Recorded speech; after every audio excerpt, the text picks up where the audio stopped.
bringing you Grassroots Matters interviews with our host, Sally from Grassland Nutrition, and special guests and collaborators on the topic of nutrition, and more. All right, let's dive headfirst into this episode.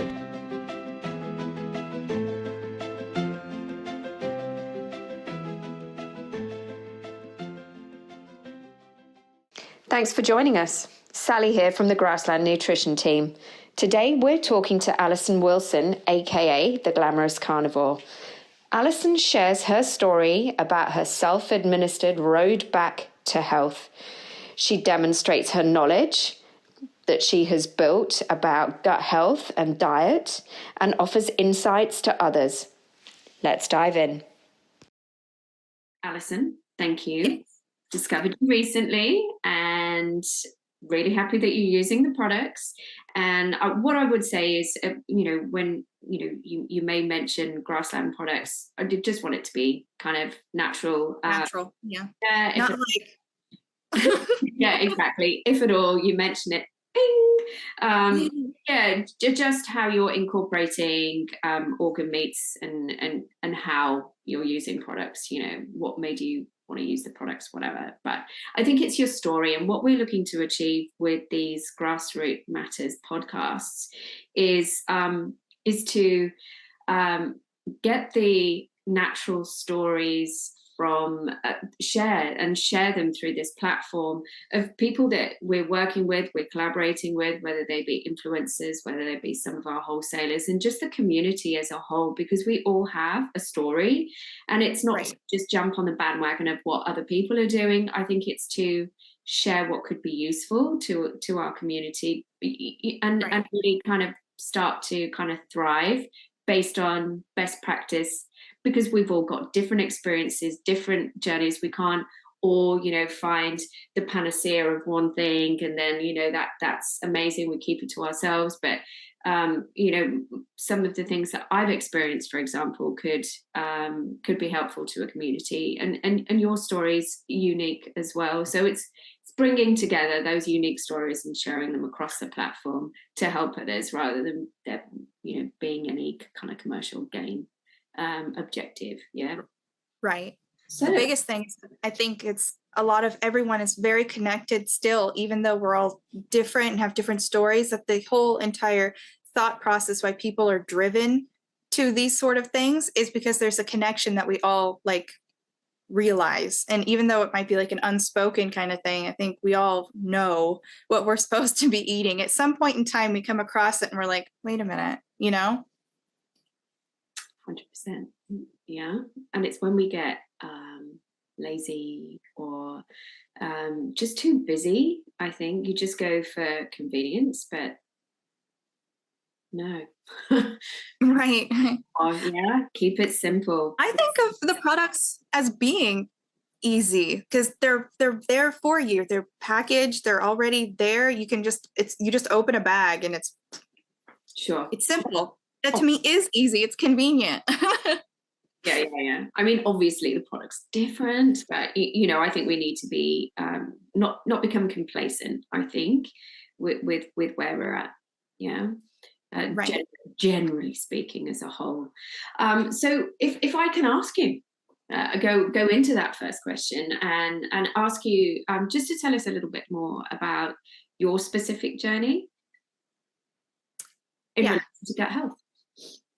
Okay, so the big one, I got diagnosed with celiac disease, and that completely just obliterates your intestines, and so you can't absorb anything. No vitamins, no minerals. And one of two things happens when you end up having celiac disease. You will lose a ton of weight, or you'll become extremely inflamed, and your body will continue to tell you to eat more because you're still missing the nutrients. So it's still trying, and so you're taking all these calories in, but can't absorb the nutrition. So I was on the latter half of that. So I got very obese and unhealthy, was having issues with blood pressure. And after my daughter and everything was born, I almost died from the delivery. And so after realizing that I had celiac disease and started taking stuff out, and I could feel a little better, but I wasn't feeling great still. Like I knew I could feel better. And so it was like, okay, well, what are the things that are bad for your gut? And you look into it, and it's like almost all plant matter for me anyways was, I couldn't do it.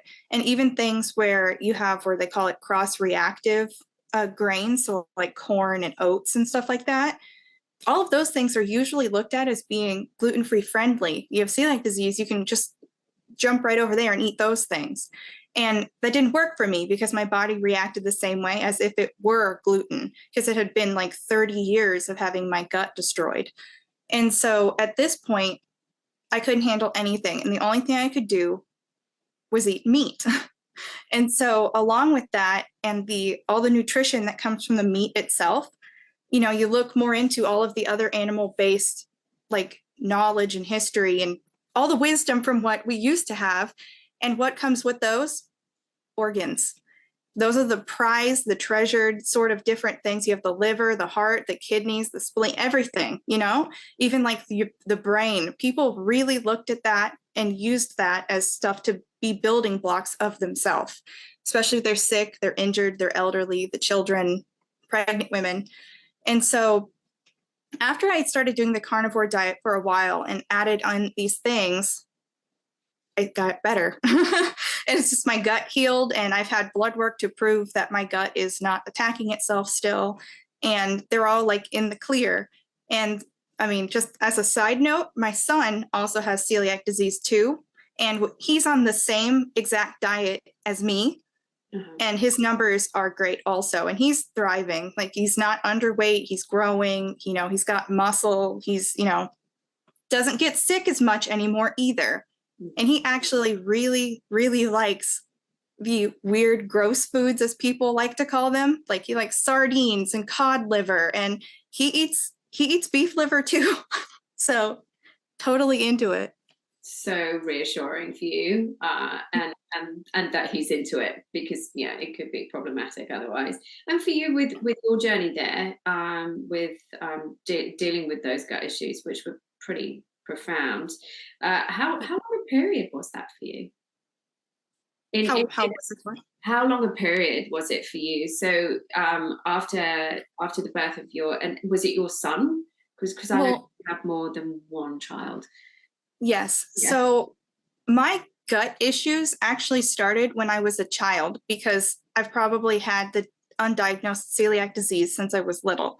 I've always had some sort of gut disturbance, or where, you know, to not be graphic about it, you know, you have IBS, you have gas that's very painful, you've got nausea and vomiting and everything like that. But it almost was just like, well, that's what I have to live with. It's just IBS, and I've got heartburn all the time and all these other things. But then it got to the point where, after I'd had my fourth child, which was my daughter, the third one, my son was my second child, to answer your question. But it became where the biggest thing was that I was so uncomfortable. I would eat, like, we'd have like pizza or something, and then I would be so uncomfortable in my upper abdominal area, and it would bloat out like really bad, but only on the top, which was new. And I remember thinking, that's so strange. Why is it only doing that? And I would get a rip-roaring migraine, like gone for 3 days bad. And I started looking into things, and I had the 23andMe, and then it said, you've got the gene. And I was like, I bet you that's what it is. And there was just something that felt right within myself, where it was like, that's what you've been looking for. And it was like the weirdest thing. Like, I intrinsically heard it and knew it, and it was just right on par with everything. And so got diagnosed with everything, and it was so bad they didn't even really need to take biopsies, but they did. And they said, we can see it on the camera while we're in your stomach. And so I also at that point had celiac disease and was diagnosed with like gastritis, which is like your gut is irritated, and then your stomach specifically. And then my esophagus also had ulcers on it too, from the rip-roaring heartburn that was so bad that I used to cough all the time. Mm-hmm. And it would like wake me up, and it was horrible, honestly. Like, I couldn't eat dinner with everyone without having to get up and run and go to the bathroom every time. my joints hurt. I was, like I said, extremely overweight. And it was just like horrible. I don't remember what the question was exactly, what you asked me, but I just kind of going. Yeah. So awful, basically. Yes.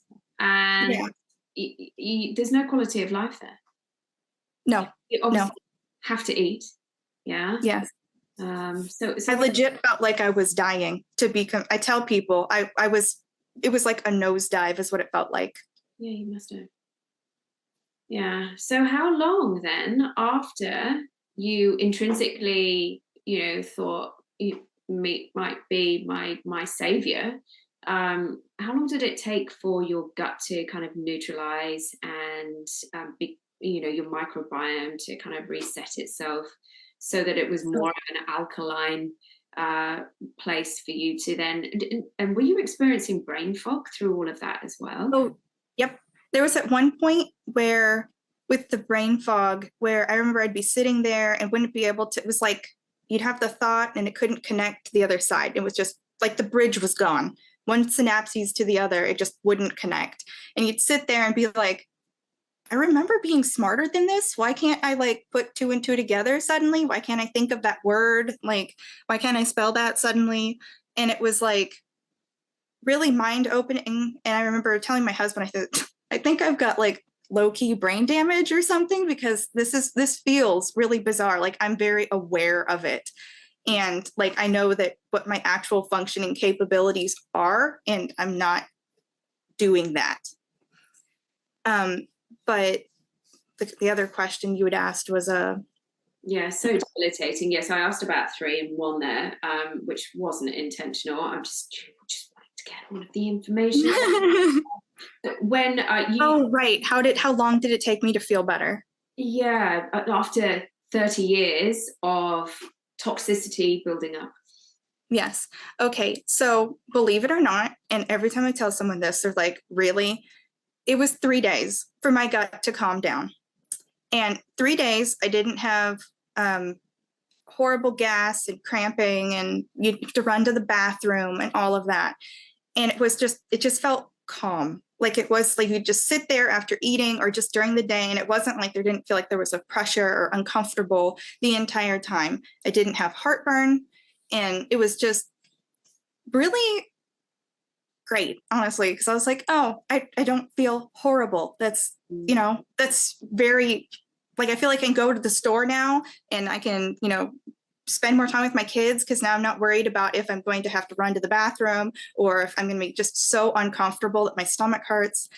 And all the other symptoms that I just hadn't really noticed were there also started going away, where you do something like walk down the stairs and it was like, my ankles don't hurt as much. My knees don't hurt as much. Wow, my back doesn't hurt anymore.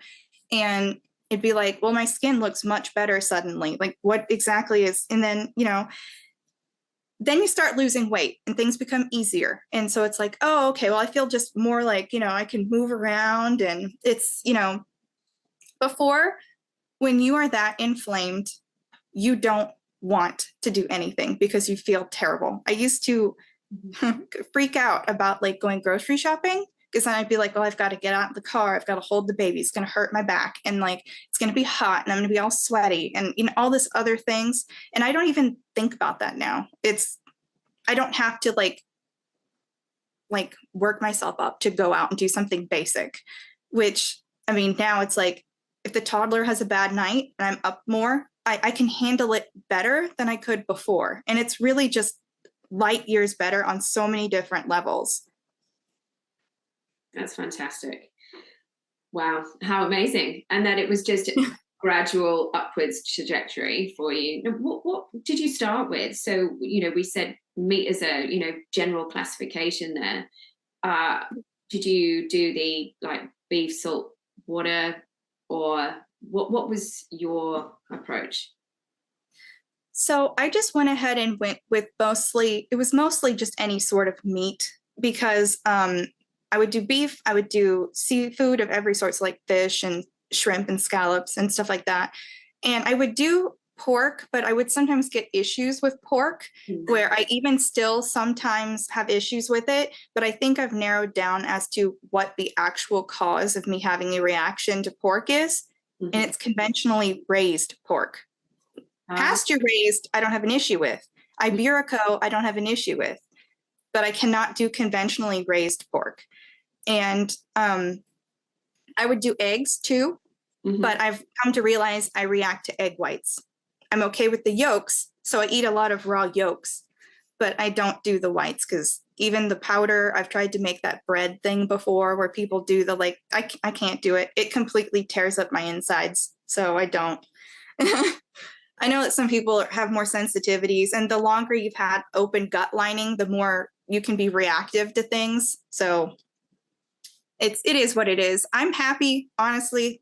Like, I crave burgers, I crave steak, I crave chicken, and I love turkey. And I've got a Traeger grill and I smoke everything on it. And I don't feel unsatisfied at all. And it's so crazy, like, because so many people say, well, what do you eat? I'm like, well, yeah, sure. I mean, I eat really well. Yes, exactly. I think the amount of different food types that you eat is a lot more narrow, but you have real variety in there, which is great.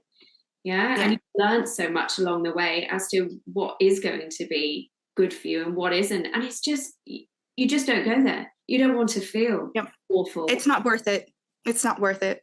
Yeah, like I don't even view those things as food anymore. It's like I can be like, oh no, that smells really good. Like, that smells good. I remember eating it, but I don't want to feel the way that I feel when I eat it. No. And you remember the taste as well, and that's comforting enough.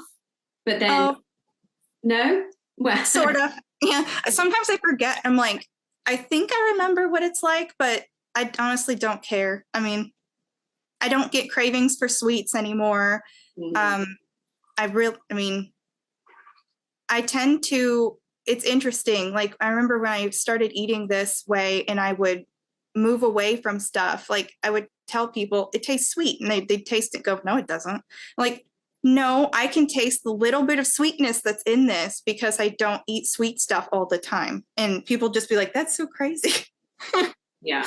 Oh no, it's not. And I understand as well. And as we've spoken before, I've had a similar journey, but you've learned so much along the way, which is incredible. And so how long have you been feeling fabulous for? So I actually am going to be having my 1-year carniversary, if you will. Yeah, it's actually the end of this month. So it's been about that year. All of that change, all that massive change that I've had, it was only a year. And I think that's like mind-boggling because I would say I've been stable where I'm at right now since, I would say, about April. I haven't really lost any more weight or anything like that. I think my body's like, I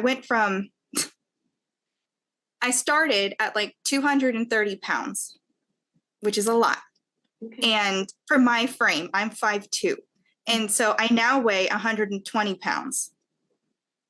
And all of it was diet. That's it. I didn't spend a lot of time running on the treadmill or doing anything like that because I've got kids and I just run after them.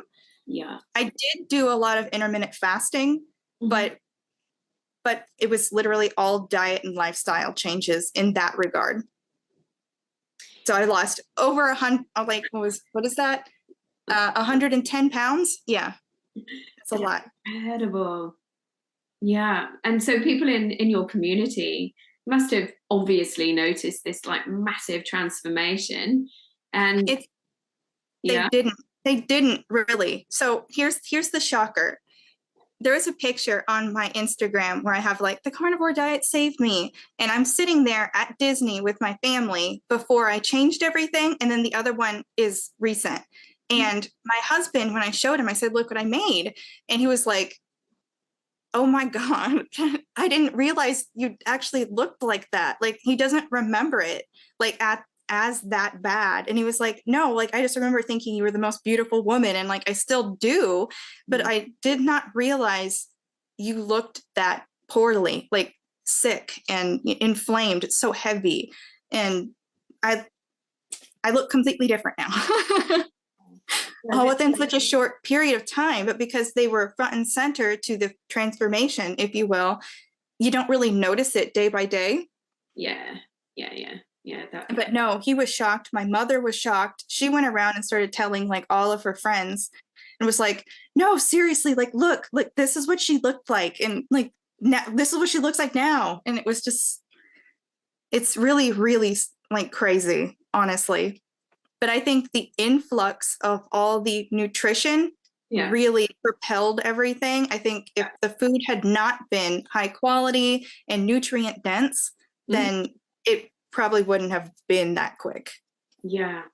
But your entire wardrobe must have changed as well. Oh, I'm literally wearing, like right now, a shirt that I used to wear when I was thinner, when I would call, like after I had one of my kids and I was like 140 pounds, so 20 pounds heavier at least. And it's like baggy. Yes. I'm like, oh my goodness. I'm like, no, not to say anything about it, because I know some people are just like, oh, like I'm really petite, I can wear children's clothes. Like I'm that petite. Yeah, my daughter, who's 15, just grew out of stuff and I can fit into her grown out clothes, which is like, and I have to keep repeating, like, you're not fat, it's not anything like that, I'm just really small. Yeah, my bones are small, my frame, everything. I should never have been 230 pounds. Yeah. Well, and it was all the inflammation. Yeah. Look, I love the way that you're kind of repurposing. You're like, no, it's a good top. It's not going in the bin. I will wear it nevertheless. Yes, even though it's me, that's fine. I'm not going to throw a good top away. Yeah. I sent you some liver and kelp recently, and as we've been talking and you said, egg whites don't work for me and all of these other things and it's meat, did you react to the kelp? I'm just really curious to know and a bit nervous to ask the question. I don't recall so much. I only put like a little bit on the salmon that I had, and I remember it tasting like salt, and but like almost like with a sweeter sort of nuance with the whole like I can taste stuff that's sweet that isn't sweet. So it's like you've had Redmond salt before? Yes. It was comparable to that in my opinion. However, the sweetness was slightly more, it was more nuanced, if you will. There was an undertone, I'm not quite sure where to place. It wasn't oceany, it didn't smell oceany, which I know a lot of people will say, oh, well, see, it's seaweed. I'm like, no, not quite.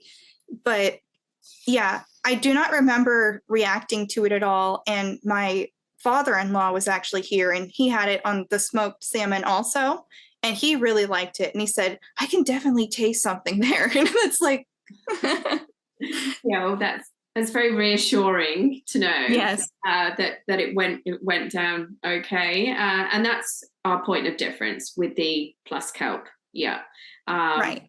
There are a bunch of different beef organ meats in freeze-dried form on the market, particularly with the supplements, with the capsules, and we produce the powder and the kind of whole food chunks as well. But I think our unique selling point is the. Can I say something real quick about the chunks?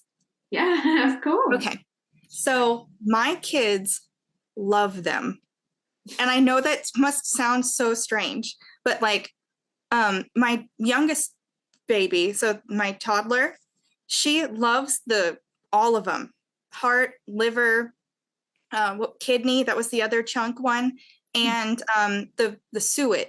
So they would all eat it. So my two daughters eat the suet like it's like candy, and then I'd always let the baby have like all the heart because she has a heart defect, and you feed heart for heart. And so her heart has actually, if you're wondering, has gotten, the hole that was in it has gotten smaller and smaller and smaller to the point where the doctor is no longer concerned. But I did feed her the heart chunks and she loves them, and she would eat the kidney and she would eat the liver, and my son really loved the liver one. So, which is the strongest taste? Right. Yep. Oh, great. They love it. That's amazing. And in the freeze-dried form, it's not as strong as the taste as the raw, and it's got a little bit of a crunch to it as well. That's really great to hear. I love that. That's awesome. And in terms of the fat side of things, then you mentioned the beef suet that we also have on, available, but how do you get in enough fat? What is your, I suppose, your strategy or your approach for having enough fat in your diet as well as protein? Okay. Yes. So I like to eat a lot of different things where they tend to be more fat heavy to begin with. So I like fried chicken skins, so like a chicken chip sort of situation. I do a lot of dairy. So I actually have the genes for lactase permanence. So the whole very Irish side of me, You're going to have to educate me a little bit there. The lactase permanence, it is where you are able to continue to make the enzyme lactase to digest lactose. A lot of people, as they get older, they lack the ability to be able to continue to produce the enzyme. And so they might have, gastric issues, running to the bathroom and gas and nausea and everything. Depends on the person. I know that certain ethnicities tend to have a higher presence of it. So like Asian people, they tend to not be able to digest it at all. But a lot of European heritage tends to have it, and the Irish are one of the ones that's pretty heavily, anyone from like the UK, that whole area. And so I do a lot of dairy. I live in the United States, in Georgia, and unfortunately raw dairy, like milk and stuff, is not legal to be sold for human consumption. So I have bought the stuff that's labeled for pet consumption that is sold by reputable farms, but I also use a specific non-homogenized, low temperature pasteurization stuff where it's still separate and you get the big chunk of cream that comes out. So I use heavy whipping cream a lot. And I eat cheese, and I can get raw cheese, so raw milk cheese, and I use that a lot. And then I also, when it comes to beef, my favorite percentage of ground beef is 70-30. So the most fat you can get in one go. Yeah. And I was trying to see what else I really eat just a lot of fatty beef most of the time. So that's what I usually do. Those are my biggest things, is I will get the dairy saturated fat in, and then I'll get the beef. So it's all from a cow, honestly. But I eat fatty fish too. I do that. I like salmon a whole lot. And that's eating really well. And you have so much variety there if you can stomach the dairy, which you obviously can, which is great. And that's, really helpful to an individual that's kind of struggling as well. I was able to, so I was lactose free whilst I was going through my IBS issues, but now I can eat cheese, and I have heavy cream and coffee, and I have yogurt when I crave it. Yeah. And yes. And that's great. Really super grateful for that. Do you have anything in particular that through the really fascinating journey that you've had that could be helpful to others that have got similar issues, particularly under that kind of banner of celiac? Honestly, I would just say drop all the plant food. My son also has the same issue. He can't tolerate almost any plant food. A lot of people would think, I normally just say if it came from an animal, that's what I eat. If it didn't come from an animal, I don't eat it. It's like anything that has any of the cellulose or the fibers or whatnot, they really irritate the gut, especially if you've had it for so long and your gut's already healed itself. If you're going to throw more stuff back in, that's going to literally rake across it. No. And honestly, anything that has too much fiber too, a lot of people, they like the legumes and beans and nuts and stuff. And especially on keto diets, people do a lot of nuts. And I don't agree with those either, because I also try to, for my gut health specifically, I try to avoid things like the lectins and the oxalates and everything all of the defense plant chemical stuff. I don't like the nightshades. I'm not going there. I really protect my gut health like it was another child. And like, it's just like, sorry, I will refuse to eat. Like my son, though, like I was saying, he also started realizing that he can't do plant food. He used to eat berries all the time, and all of a sudden he started getting hyper nauseated every single time. He'd eat it and immediately go throw up. And it was like, okay, well, like what's going on?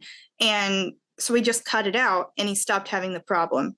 My baby also, she used to eat strawberries a whole bunch too. And I don't know if there's something wrong with the strawberries recently, or if it's just their gut is healing and is like just nope with them also. But she would, like, without being super graphic about it, she'd go to the bathroom and it would come out whole.